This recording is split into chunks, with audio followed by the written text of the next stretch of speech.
Welcome to Geopolitical Horizons, the podcast of thegeopolity.com. It was 2 years ago on August the 15th when the Afghan people prevailed against another empire as the US got up and left the mountainous country after a disastrous 2-decade occupation. The Taliban have been busy since then trying to rule over the nation and trying to solve the myriad of challenges. Here to discuss where Afghanistan is on its second anniversary after the US departure is Geopolity founder Adnan Khan. How are you keeping, Adnan?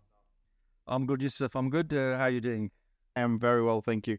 Now, Adnan, it's been 2 years since the Taliban took over on 15th of August. How would you say they have fared since then? Okay, so Yusuf, the Taliban have been very busy. To be honest, they've actually been busy even for the period they were out of government. I think the context here is important. The Taliban took over after a disastrous occupation, 2-decade occupation by America, an occupation that saw them support all sorts of funny characters, warlords in Afghanistan. So they took over a country that really was rock bottom. So it was always going to be a significant challenge. They were going to face multiple challenges, and the situation wasn't helped by the way the US and the Western coalition left.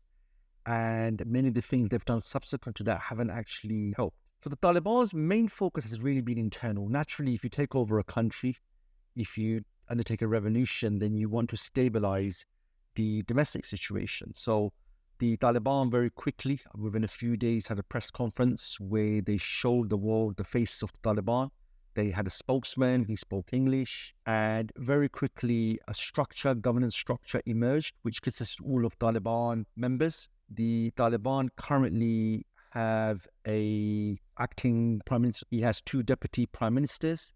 They have various departments. They have a defense minister, they have an interior minister, they have a foreign minister. The Amir Habatullah Akhundzada, he hasn't taken an official position in this government. They call this government a temporary government. However, he remains the Amir of the actual party. So again, all these positions were very, very public, very open. Nothing's hidden at all. Obviously, the key challenges were always going to be Yusuf, economy and security. So very quickly, Taliban members took hold of the country's security. They ensured that they had control over many of the key highways. And what's actually happened then, which has actually been proven by many people who have gone to Afghanistan, is the security situation actually has improved now. The road stops, the bombings, and even road repairs, they've actually taken place. The old regime has more or less gone. Taliban have actually been in talks with people like Hamid Karzai and many of the old regime as well. But the Taliban have got the confidence of the people for the moment because they fought a 2-decade insurgency against foreign occupation, and they eventually got rid of them. So despite many of the challenges the Taliban are facing, and they probably will continue to face, for the moment, they've still got the confidence of the people. Now, obviously, Yusuf, if things get worse or they deteriorate, that's not necessarily going to last. But 2 years on, the bloodbath that everybody expected, the reprisals everybody expected, the Northern Alliance government that was overthrown, them causing tension, none of that has actually happened. In fact, the most shocking thing for everybody is the fact that there's been that much stability, really, after such a long period of warfare in this country. So I know we're not seeing a bloodbath. I know we're not really seeing much trouble from Afghanistan. But one thing we do always hear about is things like the banning of education for girls, the human rights issues. These things that constantly come up on the Western media. Now, is this really happening? How do we weigh this up? Okay, so we need to put this question and perspective into context, Yusuf. And this is the perspective many Westerners come from. When they look at Afghanistan, they can't see beyond girls' education. And all they're looking at is a pair of glasses, and all they see is human rights. Now, I mentioned before, Yusuf, we've got to take into account this country has been at war for the best part of 40, 50 years. And the last decade, the American occupation and their cronies, they literally pushed the country to rock bottom. This is the situation the Taliban emerged in. What the narrative that seems to come from the West is things were so great for the last 20 years. America did a really good job. You just had a corrupt government, and eventually America couldn't remain there forever, so they cut a deal with the Taliban. That's the narrative they present. What they don't show is it was a complete failure by America for 20 years, and this has been proven by congressional hearings and documentation by American institutions. The people America worked with, they were corrupt, they looted the country, and obviously that's not how it was reported at the time, because the last thing America wanted to report was this occupation is really bad. So this was the mess the Taliban had inherited. So their priority has been the economy and security, not education. And this human rights discussion, the human rights were not there if you ask the Afghan people, even during the 20-year occupation by America. And you'll hear of many, many places where American troops will do night raids, where people are arrested, people were killed. The difference here is the last 20 years, effectively the Northern Alliance, these are people from the north of the country, they were in power. The Taliban and the Pashtun, they largely come from the south of the country. So because the northern element of the country was in power, they like to talk about human rights and things like that. Obviously, Taliban's first priority at the moment is to sort the economy out. It's to bring security. It's to make it safe for people to travel. It's to make it safe for girls to even get to school, because nobody talks about kidnapping, which has been it's been an ongoing issue in Afghanistan for decades. So yes, the West is trying to present it as a very bleak picture, and they would, because the problem Afghanistan has today was the creation of America's occupation. It was American and foreign occupation that created most of the problem, and Taliban has inherited these. So naturally, what the media is saying is that Taliban are the problem, and because they're not giving human rights and because they're not giving education to girls, things are really, really bad. Even if Taliban abide by human rights, which itself is a loaded term, even if every girl went to school, there are still millions of other issues in this country. And in fact, if they did these two things, the West will then complain about other elements in the country. So it's a very Western way to look at this, because they're not seeing human rights, and because girls aren't going to school or they've been banned, then things must be really, really bad. These are not even the concerns of most Afghan people. Education is the last thing on their mind when families aren't fed. Education is the last thing on people's mind when there's no security in the country. So this is a very Western way of actually looking at things. I'm not trying to say it's a rosy picture. You know, a utopia has been created in Afghanistan and things are all great. However, they're not as bad as is being made out in the West. Okay, I get that, Adnan. I follow you there. But what is the real reason the Taliban has banned girls from going to school? So girls have been stopped from going to school, but again, I think we need to understand the broader picture here. Now, firstly, you're right, education for some reason seems to be gaining most of Western media attention, even though there's so many things, other things, probably of more critical nature going on. So when the Taliban took over Yusuf, 15th August 2021, they actually said that they committed to protecting girls, women's rights within the framework of the Sharia. And in the immediate aftermath of the takeover, the Taliban leaders even called on female government employees to return to their posts as long as they wear hijab. And shortly after this, the Taliban actually told women to stay at home until they secured things. But then eventually they committed that they will reopen schools, because now they believe, so after a few months, they believe they have security. So I think they took over in August. Apparently by October, schools were supposed to open. We're talking here about secondary school kids and above. We're not talking about primary school kids. What, however, happened was on the day schools were supposed to open, the Taliban leader, the Amir, Mullah Akhundzada, he actually did a U-turn. He actually said no. And this was actually shocking even to the government in Kabul. And the Kabul government is the public face of Afghanistan government at the moment. So what that shows you, there were some differences amongst them. Now, the argument the Taliban leader presented is a couple of things. He first said that at the moment, we don't have the funding for coaches, for security, for school uniforms. So he said we need more time. So it wasn't necessarily a U-turn. There's some economic reasons as well.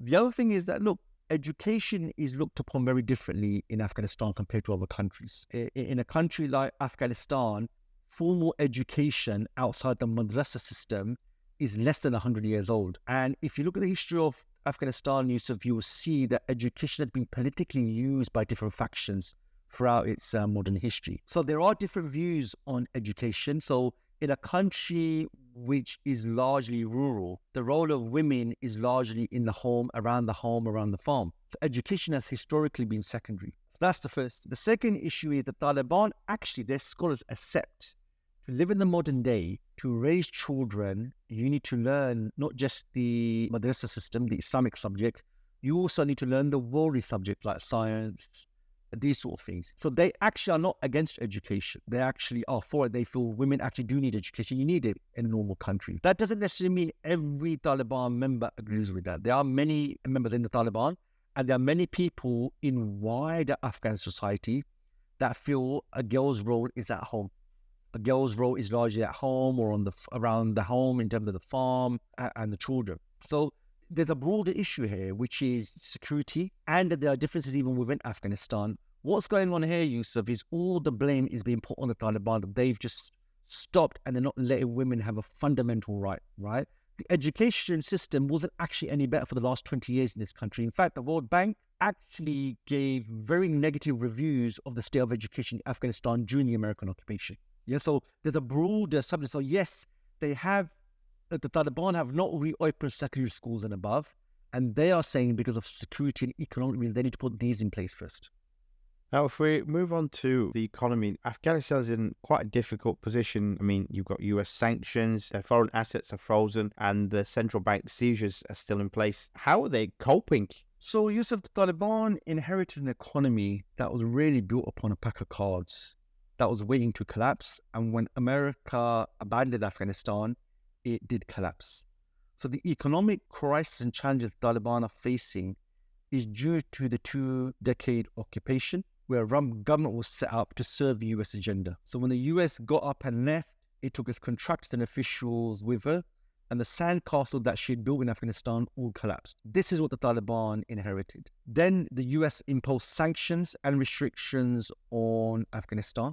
The formal banking system that did exist left with America as well, which meant the US withdrew much of Afghanistan's money. And obviously the most famous example really is the US freezing of Afghan central bank funds. So the Afghan central bank funds are actually in America. They're actually in the Federal Reserve. They're not actually in Afghanistan. So it's not surprising that there's going to be an economic crisis in this country when America is effectively strangling the country. So what America seems to be doing is, unless they see progress on the human rights, girls' education side, unless they don't see concessions by Afghanistan, unless they don't see Taliban compromise, they're not going to give this actually up. Despite that, Yusuf, Taliban have made some headway in terms of reconstruction. They've repaired some of the dams, and they've actually agreed quite a few trade deals with surrounding countries, such as Uzbekistan, such as China. So they're trying to make headway. I think the important thing also is, Yusuf, that most Afghans live in rural Afghanistan. So they live on self-sufficient farms, not necessarily linked into the urban areas. So for most people, what goes on in urban Afghanistan, what goes into the governance and economy, they're actually in a parallel economy, which is largely in the rural areas. So if Afghanistan doesn't have any money, that doesn't necessarily mean everyone's poor. If Afghanistan has loads of money, that doesn't necessarily mean everyone's rich. Because we're looking at this from a very Western perspective, which is everything centrally driven. You have a central bank, you have economic policies, and these permeate every area of a country. Afghanistan is not a country like that. In fact, Afghanistan, you could argue, is many countries. The north and the south are worlds apart. So definitely Afghanistan is facing economic issues, but the Taliban actually have been talking to everybody around them. They've been talking to the countries in Central Asia about water, about energy. They've actually made a deal over a copper mine and a couple of dams with China as well. The West at the moment seems to be the only problem because they don't want to deal with Afghanistan until they see the Taliban undertake reforms. So definitely, I don't want anyone to get this image that it's a complete dark picture. Afghanistan is about to collapse. On the other hand, this isn't some utopia. Afghanistan's not a China where everything's now people are driving Ferraris and people are enjoying luxuries. Now, you're saying that Afghanistan, it seems like it's fairly stable, but could you explain a little bit more about that? What is the security situation like in Afghanistan? Well, Yusuf, British MP Tobias Ellwood, he heads the UK Parliament's Defence Committee, he's the chairman. He recently returned from Afghanistan and he did a video, which you can find on Twitter. And he actually said that his experience of Afghanistan, he just returned a week and a half ago, was that the country is being completely transformed under the Taliban. He actually, the MP actually said that we need to accept the Taliban has succeeded and Afghanistan's achieved more in 2 years of Taliban rule than the failed 20 years under Western rule. This is coming from a British MP himself. He said that security is vastly improved, people are free to travel, and widespread corruption that had dominated Afghanistan has all but disappeared. He also said that the dreaded black market and opium trade that blighted the Afghan economy seems to have also gone as well. So he actually believes that the war-torn country has not experienced peace like this since the 1970s. And you can watch his video. He said he witnessed congested streets with bustling life. Everyone's going about their business, free from infinite checkpoints and the perpetual fear of violence. And he said the Taliban authorities are no more visible than the police are in London. He felt that in the heart of the Helmand province, where the British Army was stationed, they invested a lot of blood and treasure in the past. And he said the Taliban has effectively created a miniature solar panel landscape, something that the British couldn't do for 2 decades. So the British MP actually believes that the West's errors for 2 decades have now been corrected by the Taliban. And actually, he feels that the UK actually needs to engage with the Taliban because they're actually taking care of the needs of the people. So he obviously got criticised for saying such positive things. So I think he took his video down in the end, although it's still up. Some people managed to record it. But that was quite interesting. This is from a British MP who'd been there before, so he felt these security situations improved. And what we also find, Yusuf, is once the Taliban settled into power, there wasn't the sectarian or ethnic massacre that the West claimed would take place. That hasn't happened at all. The predictions of mass killings hasn't actually turned out like that. In fact, you find, Yusuf, that there was a general amnesty for all the opponents of the Taliban, big or small. This even included all those who took up arms, people who were with ISIS, and the resistance from the northern areas. So Graham Smith, he's a senior consultant for the International Crisis Group. He actually said that the Taliban rule, this round of Taliban's rule, probably ranks as the most peaceful period that Afghanistan has enjoyed in over 4 decades. So what you find, Yusuf, and even sitting from here in the UK, is it doesn't seem people are dying on the streets every day because of violence. In fact, I read this really funny article this week on Politico. The political journalist went to Afghanistan and she interviewed 4 or 5 different Afghan commanders who were in different layers of the government. And they actually said that the biggest challenge they've got is they're now doing office jobs because they've got to run the government. So they've transitioned from being a guerrilla to now being an administrator. And the challenges they face are they get really bored replying to emails and phone calls. And in fact, the biggest challenge one of them said is the fact that he has to be in at 8 o'clock in the morning every day, because now they're running the government, whilst before he was obviously on the fields all the time. So this is what's being said about the security situation, very different to the 2-decade occupation. Obviously, the Western media are trying to create this image that there's still an ISIS threat, and they keep trying to talk up that the Taliban will massacre the opposition. But 2 years down the line, Yusuf, here we are. None of that has actually materialized. What about externally, Adnan? So how's Taliban's relationship been with countries surrounding it? What's their foreign policy like? So Yusuf, the Taliban have actually been talking to everybody around them. They obviously realized their previous, when they were in power from 1996 onwards, their relationship was really only with Saudi Arabia and Pakistan. This time around, they've learned their lesson that firstly, they can't be dependent on these 2 countries. So they've actually been talking to everybody. So they've been talking to China. China obviously shares a border with Afghanistan. And China's obviously worried that Uyghur citizens from China may go to Afghanistan, take up arms, things like that. So actually what you find, China has been the country that's visited Afghanistan most has actually been China. China has actually agreed to a number of mining projects as well for Afghanistan. So you find that with China, they've got a very good working relationship, and that will probably continue. The Taliban have been talking to Moscow, considered unthinkable many, many years ago. But Taliban are now talking to Moscow. In fact, now Taliban members regularly travel to Moscow to meet the regime there. And Russian officials regularly travel to the Taliban as well. Obviously, because Afghanistan is linked to Central Asia, what happens in Afghanistan will impact Central Asia. And Central Asia is considered the underbelly of Russia. So there's talks going on there as well. With Iran, the Taliban have just actually signed a treaty of neighborliness and friendliness. Obviously, for Iran, it's important that the bit of Iran that borders Afghanistan, they want that border secure. The Taliban wants that as well, so they are talking with each other. On the Pakistan side, it's been quite interesting. There's actually been some tensions as well. But what you find is since the Taliban have come into power, really all the focus has been on the Taliban. To get the Taliban back into power, to negotiate, America needed Pakistan. Pakistan did a lot of the organizing. Since the Taliban have come to power, the roles have actually changed a bit. So what you find, the Taliban have been more busy talking to other countries because with Pakistan, they have a long historical relationship. Now, Central Asia is where there's been some problems. So Uzbekistan, Taliban have a good relationship, but you find with Tajikistan and Turkmenistan, they've had some issues. And that's largely because the Northern Alliance, they are linked to many of the groups and the regimes there. Aside from that, they've been talking to everybody else. So Indian officials have now visited Afghanistan. They talked to them. And one commander with the Taliban even said they're up for talking to Israel. Nothing's been said after his statement, but that's the foreign policy of Afghanistan. This time around, they're making sure they're not isolated. They're not dependent upon one or two regional or Muslim governments.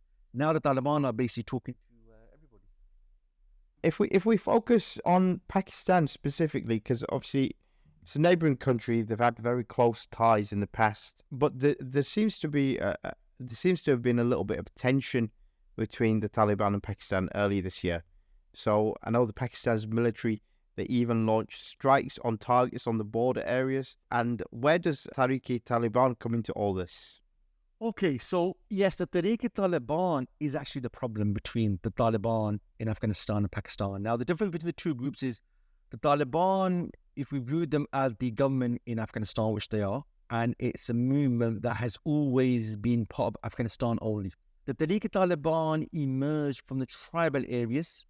They fought with the people that make up the Taliban against the Soviet occupation back in the day and the American occupation. Where the Tehrik-i-Taliban came about is when Pakistan started launching operations in the tribal areas during America's 2-decade occupation. When they started doing this, the villages and the people that lived in the tribal areas, they took up arms against the Pakistan government because these people were being attacked because they were supporting the jihad in Afghanistan against the American occupation. So since then, the Tehrik-i-Taliban emerged, and they've effectively been fighting the Pakistan government because they believe the Pakistan government is attacking them because America's ordered them to do it, and they're in a war with them. So what's actually happened is there's been a number of operations in the northern areas, and every operation is then followed by a peace deal, which eventually Pakistan then breaks. As a result, the Tehrik-i-Taliban realized you can't trust Pakistan. Now, what's happened is when the Taliban took over 2 years ago, Pakistan was a bit worried. Pakistan got worried, the military that is, that would the Afghan Taliban give a safe haven to the Tehrik-i-Taliban? What the Taliban have been trying to do is they've been trying to intermediate between these two parties. They want to see a settlement to the dispute. And obviously the Taliban in Afghanistan realized this could spill over into Afghanistan. So what actually happened was Pakistan's army tried to push the hand of the Afghan Taliban by launching some strikes in villages in the northern areas. And they were arguing that Afghan Taliban are not doing enough. It's now quieting down because the Afghan Taliban are actually seriously pursuing peace talks between representatives of the Pakistani army and the Tehrik-i-Taliban. So obviously, all of this use has the potential to really blow up into something big.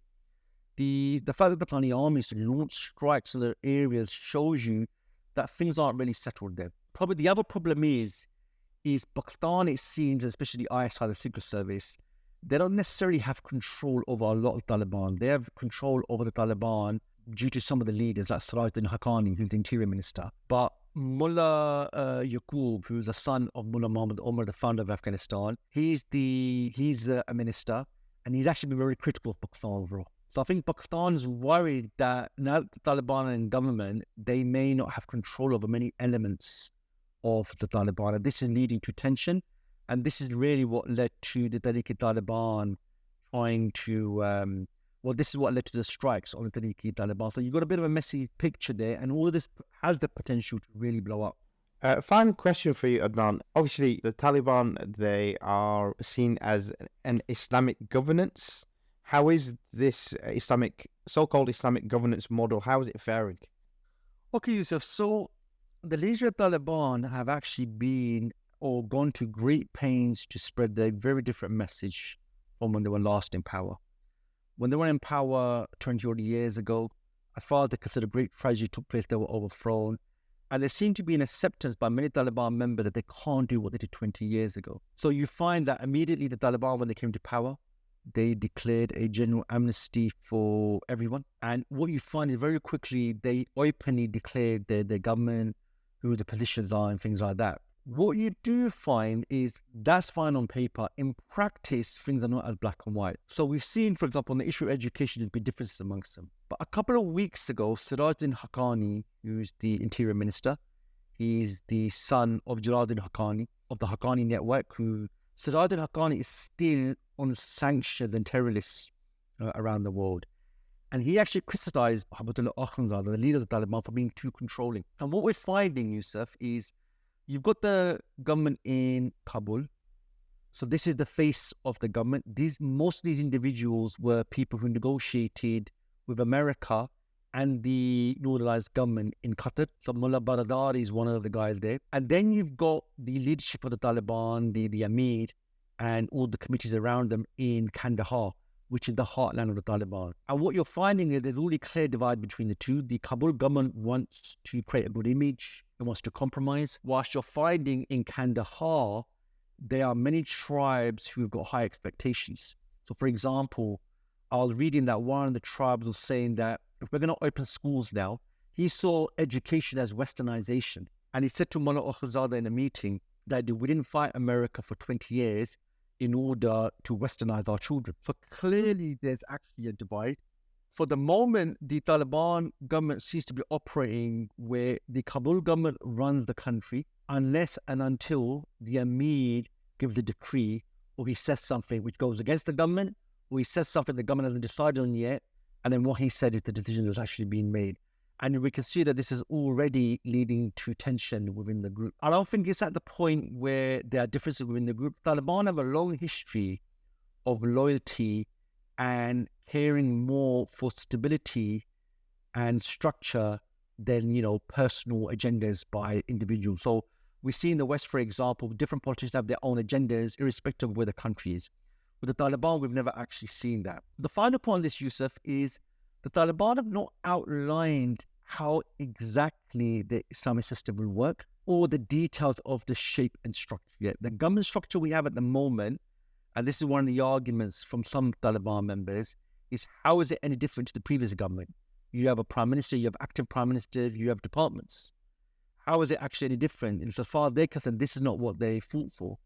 But this government structure is apparently a temporary government. We haven't actually seen what the permanent structure is yet. And then secondly, look, the Taliban's view has always been, as long as their courts rule by Sharia law, as long as they judge cases by Sharia law, then that is Islamic governance. Obviously, when we look at governance, we look at policy, how you're dealing with judiciary, how you're dealing with health. On those areas, we've not seen any clear picture or any policy documents or anything like that yet. So how is the Islamic governance model faring? It's working, it's operational. What are the details? Where will it go? We don't know yet, but even the Taliban haven't mentioned that as well. So historically, when Westerners look at any theocratic system, they feel, how can you be so rigid and operate in the modern day? Well, for 2 years, the certainty of what the Taliban will do actually has created stability in the country. And this is one of the reasons why the Taliban even emerged in the country back in the 1990s. Because of their positions, which were rigid and fixed, that created certainty for the country. While for the last 20 years, what you saw was a regime that chopped and changed what they did. And a lot of it was based upon what personally benefited them. So their model is working at the moment. It's not necessarily in line with Western ideas of what a governance model is. Nevertheless, for Afghanistan, it's working. And for the moment, the people seem satisfied with the degree of stability and knowing what's coming from the center, rather than previously where things chop and change on a daily basis. Thank you for your time today, and definitely a lot to think about. If you want to learn more about the issues we've raised today, then check out our website. That's www.thegeopolity.com. You can also learn on many other issues by accessing our website. You'll find comprehensive insights, analysis, articles, and deep dives. I'm Yusuf. Thank you for listening.